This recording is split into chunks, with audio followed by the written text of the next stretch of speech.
কি এমন করলাম যার কারণে ক্লায়েন্ট রিভিউ দিতে আগ্রহীই হন না? প্রতিবারই ওনার কাছে রিভিউ দিতে খুব বিরক্ত লাগে। কি কারণে তা জানতে হলে ভিডিওটা দেখতে হবে। আসসালামু আলাইকুম, কেমন আছেন সবাই? ফ্লোরাল মারমেইডের নতুন একটি ভিডিওতে আপনাদের সকলকে স্বাগত জানাচ্ছি। এই কেকটা নিয়েছিলেন আমার একজন রিপিট ক্লায়েন্ট।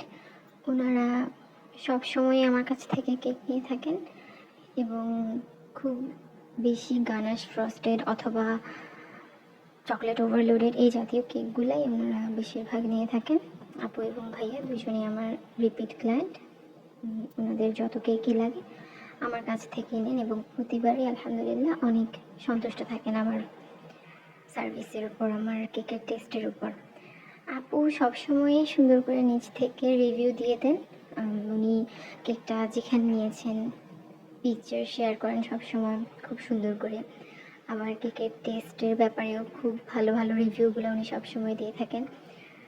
আগেরটা ভালো ছিল নাকি এটা ভালো ছিল নাকি সবগুলো টেস্টই ভালো ছিল, উনি খুব বিস্তারিত আমাকে ফিডব্যাকটা দেন। I am grateful to her. Thanks আপুকে, অনেক ধন্যবাদ।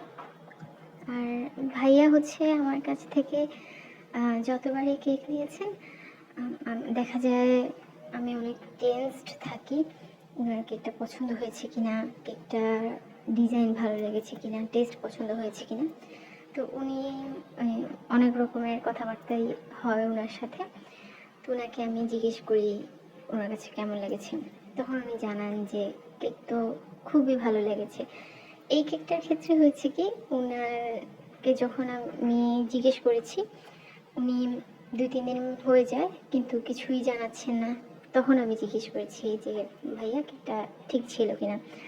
কারণ এর আগে উনি বেশিরভাগ সময় আমার গানাশ ফ্রস্টেড কেকগুলা খেয়েছেন, যেগুলা এই রেগুলার চকলেট কেকটার চেয়ে তুলনামূলক আরও বেশি চকলেটি হয়ে থাকে।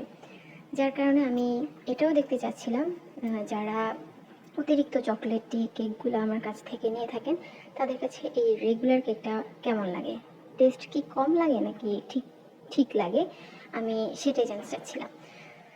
তো ভাইয়া আমাকে যেটা বললেন, প্রতিবার আপনি ভালো ভালো জিনিস দেন, কখনো তো খারাপ জিনিস দেন না, তাই আমার আর ইচ্ছা করে না রিভিউ দিতে। প্রতিবারই ভালো ভালো, আর কয়বার বলবো।